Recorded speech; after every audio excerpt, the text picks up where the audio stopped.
এই যে পায়ের সাথে পা লাগিয়ে দাঁড়ানো, এভাবে নামাজে দাঁড়ানো, এটা বিদাতি পন্থা। এটি আবরারের সুস্পষ্ট একটি মিথ্যাচার, যা আপনাদের কাছে প্রমাণ করব। চলুন।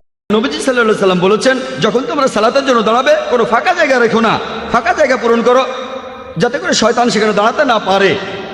সহিহ বুখারী 1 নম্বর খণ্ড বুক অব আজানের 75 অধ্যায়ের 692 নম্বর হাদিস।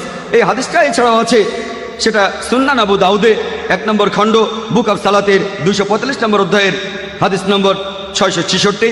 যখন তোমরা সালাতের জন্য দাঁড়াবে কাঁধে কাঁধ লাগিয়ে দাঁড়াও, ফাঁকা জায়গা পূরণ করো যাতে শয়তান ঢুকতে না পারে। জামাতে নামাজ অবস্থায় কাতারের মাঝে এক বা দুজনের মতো ফাঁকা রাখলে নামাজ হবে কিনা? জামাতে নামাজরত অবস্থায় কাতারের মধ্যে ফাঁকা রাখাটা গুনাহের কথা বা অনুচিত কথা, কারণ নবী সাল্লাল্লাহু আলাইহি সাল্লাম বারবার করে কাতারে ফাঁকা রাখতে বন্ধ করতেন, নিষেধ করতেন, কাতার ফাঁকা বন্ধ করতে বলতেন এবং কাতার ফাঁকা রাখতে নিষেধ করতেন।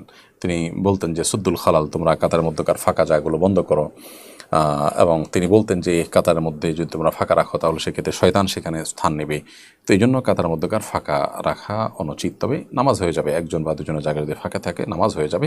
এমনকি কেউ যদি মাঝখান থেকে বেরিয়ে যান নামাজের মধ্যে ওযু চলে গেছে সেজন্য, তাহলে পাশের লোকজন আলতো করে সরে এসে সেই জায়গাটা ফিল আপ করে ফেলবেন বা পেছন থেকেও সামনে চলে আসবেন, এটা উচিত।